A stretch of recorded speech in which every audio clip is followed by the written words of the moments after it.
ハムスターマヤです。お久しぶりです。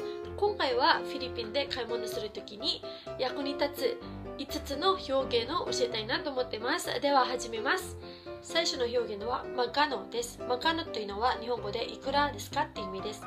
いくらですかっていう意味です。例えばこれはいくらですかって言いたいときはマガノの後に糸という言葉が入るんですよ。糸というのはこれって意味です。だからこれはいくらですかっていうのはマガノ糸になります。で、普通のいくらって言いたいときはマカノだけでいいです。はい。で、下に書いてるのはマカノアン何々です。このところには物の名前が入ります。例えばコーヒーです。コーヒーというのはフィリピン語でカペですね。マカノアンカペになりますね。マカノアンカペというのはコーヒーはいくらですかって意味です。わかりましたか？マカノ糸マカノアンカペです。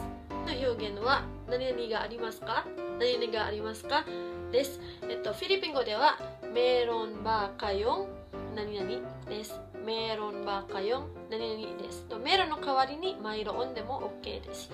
メロンというのはありますかって意味です。で、カヨンはあんたたちで、ここに入るのはもちろん物の名前です。例えばさっきのコーヒーを使いますが、カペがここに入りますね。メロンバカヨンカペになります。メロンバカヨンカペというのはあんたたちはコーヒーがありますかって意味です。メロンとマイロンは同じ意味です。違いはメロンは会話でよく使うもので、マイロンは引き言葉ですね。書くときに使う言葉です。で、メロンとマイロンはまだ覚えにくいならマイという言葉があるんですよ。これです。マイというのもメロンとマイロンと同じ意味です。ありますかって意味ですね。同じなんですが、ちょっと文の形が変わるんですよ。前を使う場合。前の時は前の後に物の名前が来ます。で、最後にかよ、あなたたちが来るんです。だからマイカペかよになります。マイカペかよ、あなたたちはコーヒーがありますかって意味ですね。で、これも OK です。わかりましたか？はい、違いです。3番目の表現はこれです。Gusto kong bumili ng何々です。Gusto kong bumili ng何々です。ここは物の名前がもちろん入りますね。Gusto kong bumili ng何々は日本語では私は何々が買いたいです。Gustoというのは欲しいって意味もあるんですけど、この場合はGustoの後に動詞っていうことが来ているので、これは何々たいになるんですよ。bumiliというのはビリの顔形ですね。ビリは顔ですね。ゴストはタイだから買いたいって意味になるんですね。で、コーンは私ですね。ナンは女子のおです。わかりましたか？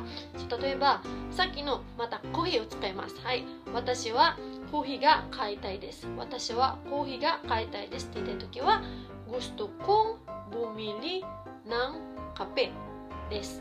ゴストコンボミリナンカペです。私はコーヒーが買いたいです。わかりましたか？次の表現はとても簡単です。これです。パビリナン何々です。パビリというのは買わせてくださいって意味です。買わせてって意味ですね。で、ナンは助詞のウォーです。横に入るのはもちろん物の名前です。例えば、私はコーヒーを買わせてくださいって言ったときは、パビリナンカペになりますね。パビリナンカペです。簡単ですね。最後の表現は長い文章です。物を探すときに使う文です。はい、これです。Saan ako makakabili ng何々です。Saan ako makakabili ng何々です。物の名前です。意味は私はどこでこれ何々が買いますかって意味ですね。私はどこで何々が買いますかって意味です。わかりますか？で、saan ako makakabili ng何々です。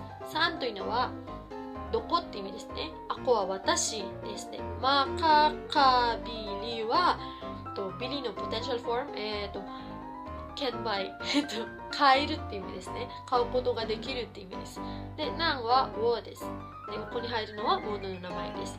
例えば、同じものを使いますね。私はどこでコーヒーが買えますか？私はどこでコーヒーが買えますかっていうことを言いたいなら、saan ako makakabili ng kapeになります。saan ako makakabili ng kapeになります。わかりましたか？今回のフィリピン語のレッスンは簡単でしたか？難しかったですか？終わる前に1から10までのフィリピン語の数え方を教えたいなと思っています。では、Let's start! はい。1からですね。はい。イサというのは1です。イサです。で、2はダラワです。で、3はタトロです。イサ、ダラワ、タトロです。1、2、3です。はい、次はアパトは4ですね。5、6、7です。アパト、5、6、7です。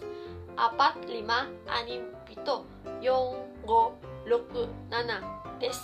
アパト、5、7です。わかりましたか？はい。最後は、ワロは8です。ワロ、シャムは9ですね。で、散歩は10です。ワロ、シャム、散歩。ワロ、シャム、散歩。わかりましたか？ではもう一回いきます。イサ、dalawa, tatlo, apat, 5, 6, 7, 8, 10, 10です。わかりましたか？では今回のフィリピン語レッスンはここまでにします。質問とか他に習いたいこととかあればぜひ下のコメントのボックスに書いてください。ではmagandang gabi! Paalam!